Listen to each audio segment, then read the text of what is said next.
Hey there, pumpkin pals! Welcome to Storytime Online. I'm Larry the Library Gnome, and today we're going on a special adventure to the pumpkin patch, where you can help me pick out the perfect pumpkin for Halloween. Then we'll read a fun little story about pumpkins and learn how they grow. Let's go!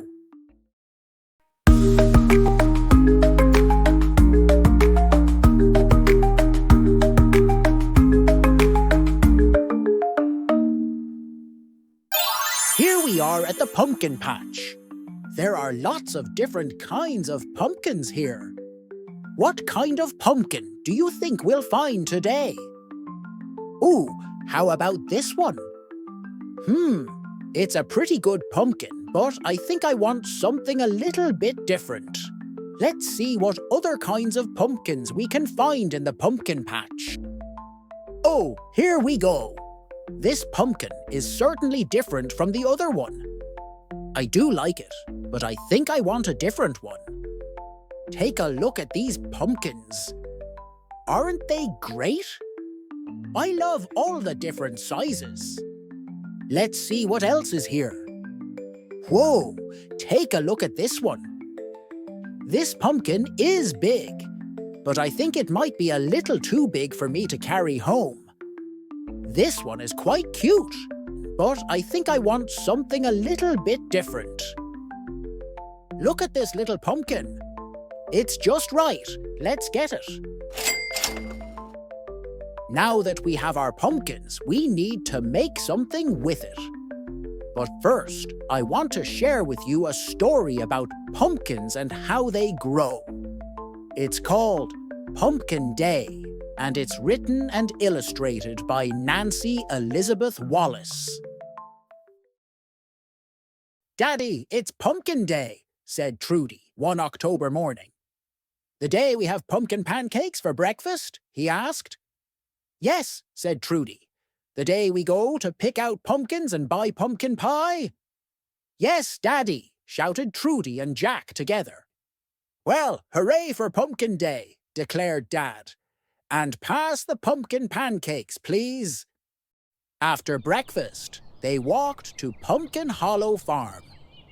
The yellow and orange leaves glowed against the clear blue sky.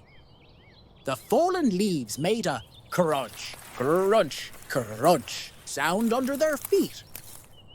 "Good morning," said Mrs. Bell. "There are lots of pumpkins in the pumpkin patch. We have miniatures, pumpkins for cooking and eating, pumpkins for carving, and one that is very special. I'm sure you'll find it."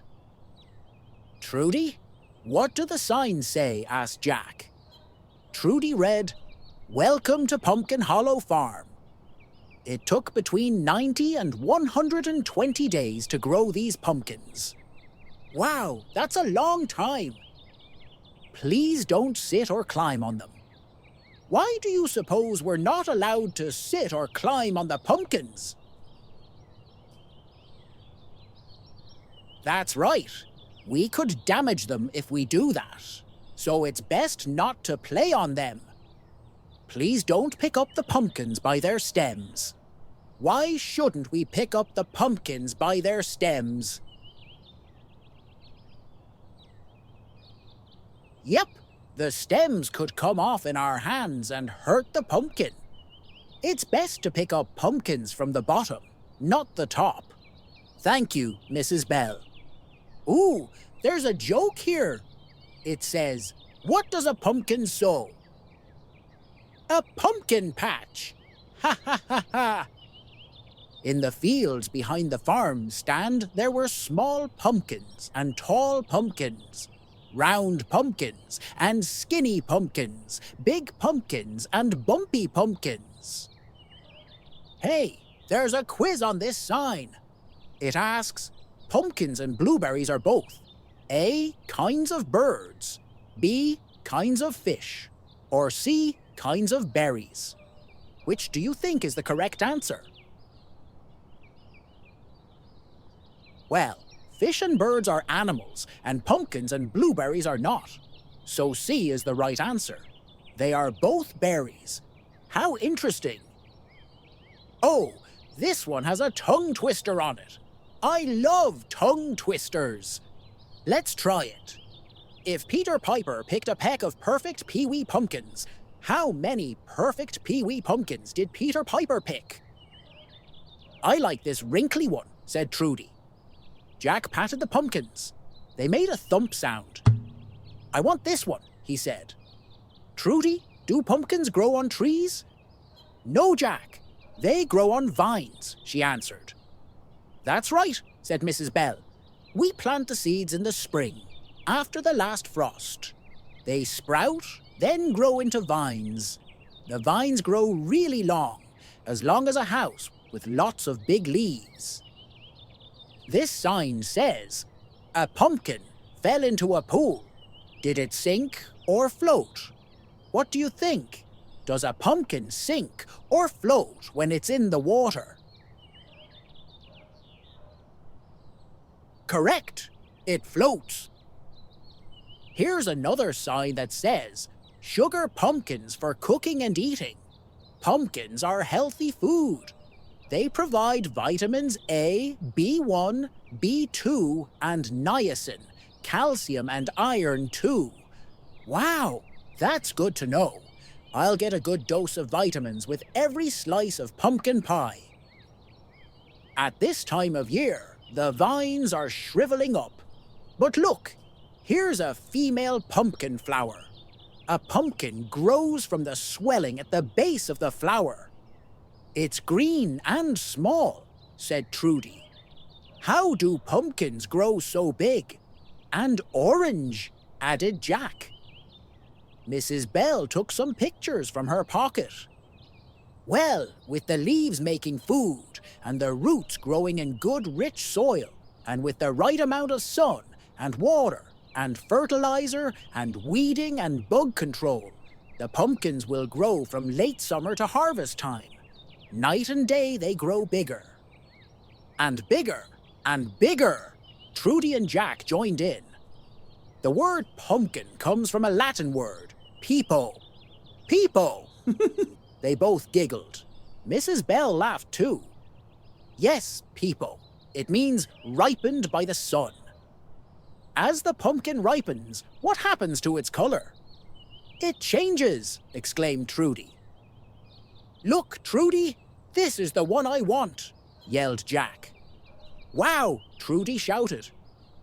It is a Maxima variety, said Mrs. Bell. Maximas can gain as much as 5 pounds a day. I wish it were the kind for making pies. It would sure make a lot of them, said Dad. Yum! Who's going to carry this giant pumpkin home? Mom asked. Then she said, I will. Can you guess how? This sign reads, Maximas are the largest fruit in the plant kingdom. All hail King Maximus! Yay, it's another joke. What is a pumpkin's favorite sport? Squash. As a memory, say pumpkin pie, please. Let's say it together. Ready? 1, 2, 3. Pumpkin pie!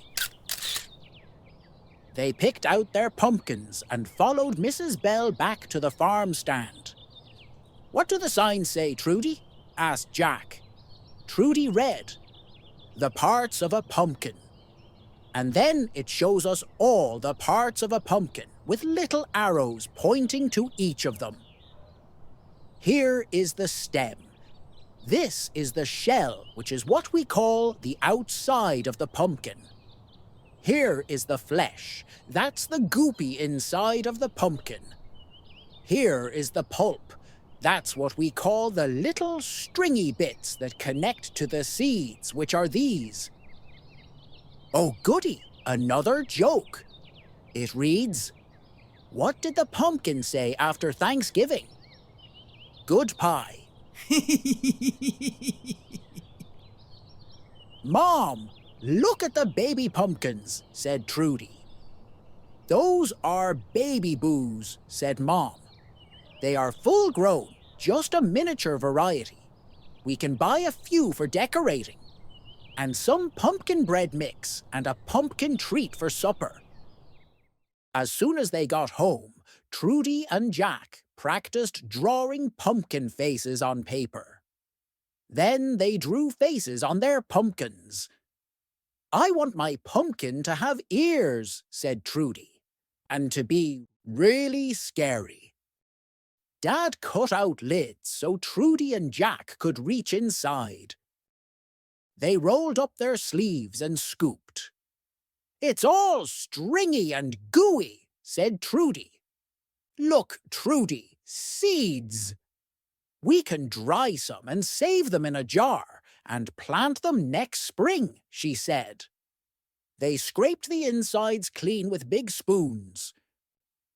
Trudy used an apple corer to carve out a nose. Mom and Dad carved the pumpkins' faces. "Jack, our pumpkins are turning into jack-o'-lanterns," said Trudy. In olden times, they hollowed out potatoes and turnips and beets for lanterns. They cut out a little window and put a burning coal inside for light. They called those early jack-o'-lanterns bogies, said Dad. "Bogies!"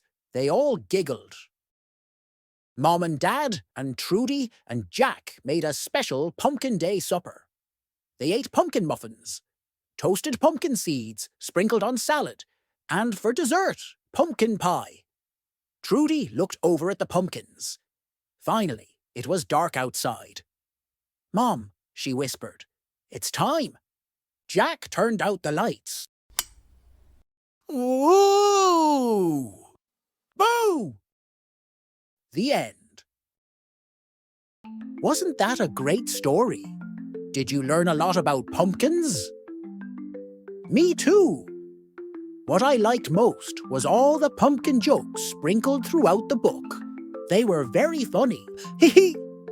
There were also some pretty cool pumpkin recipes in this book as well, like how to make pumpkin pancakes, toasted jack-o'-lantern seeds, and pumpkin muffins. So check it out at your local library and make something delicious at home. Here's another pumpkin story we can do together. You'll need a sheet of paper, preferably orange if you have it, and a pair of scissors. Ready? Once upon a time, there was a little man named Perky. Perky liked pumpkins so much he even looked like one. He was jolly and round. People called him Perky Pumpkin. Perky's best friend was a cat named Kate. Everywhere that Perky went, Kate went too. They played together. They took naps together. They went for walks together. They did everything together. Perky didn't live in a house. He lived in a field among the pumpkin vines. He had been thinking a lot about how nice it would be to have a nice, warm, snug house that he could call his very own. He mentioned it to Kate, and they decided to find a house together. In front of a school, they found a large piece of orange paper. "My favorite color," said Perky. "It's just what we need." Kate agreed. With Kate's help, Perky tugged and pushed and pulled until he put the paper together like this. So now we fold the paper in half. With a pair of scissors, Perky carefully and slowly rounded off the corners, so the paper looked like this. Perky remembered he would need a door. He cut out a tall one, like this. "I think I'll add a window too," he said. "This part is a bit tricky, so you might need a grown-up to help you. We need to cut out a window up here in the top left corner. Do so by pinching the paper with scissors to make a slit big enough for your scissors to fit through. Then make a little rectangle for a window, like this."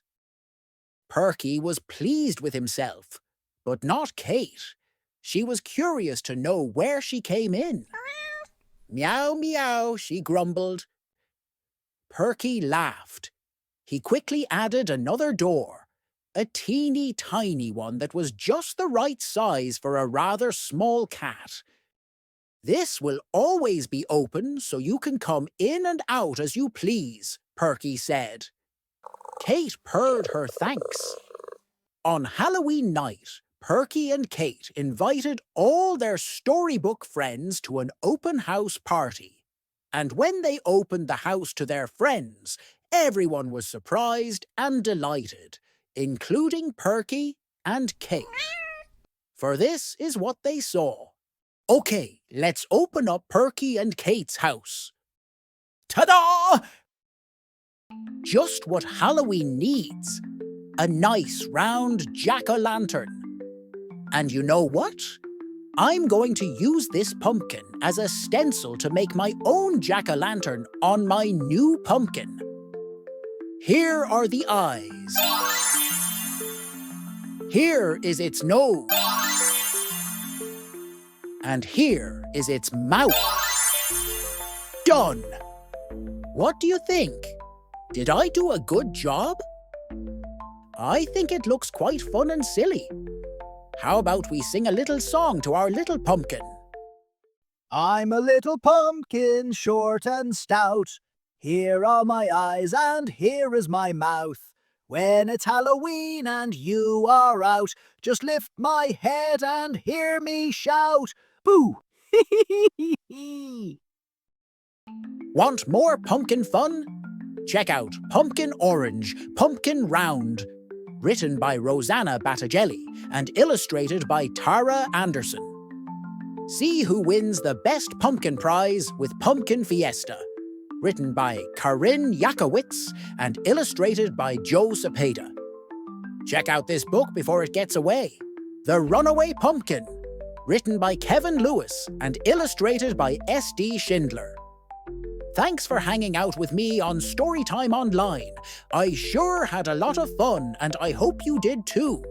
Before we go, be sure to like this video. And if you're new here, subscribe to our channel for more library videos and Storytime fun. Until next time. See you later, alligator, out in the wild, crocodile. Give a hug, ladybug, blow a kiss, jellyfish. See you soon, sweet baboon, out the door, dinosaur. Take care, polar bear, blow goodbye, butterfly. Come on.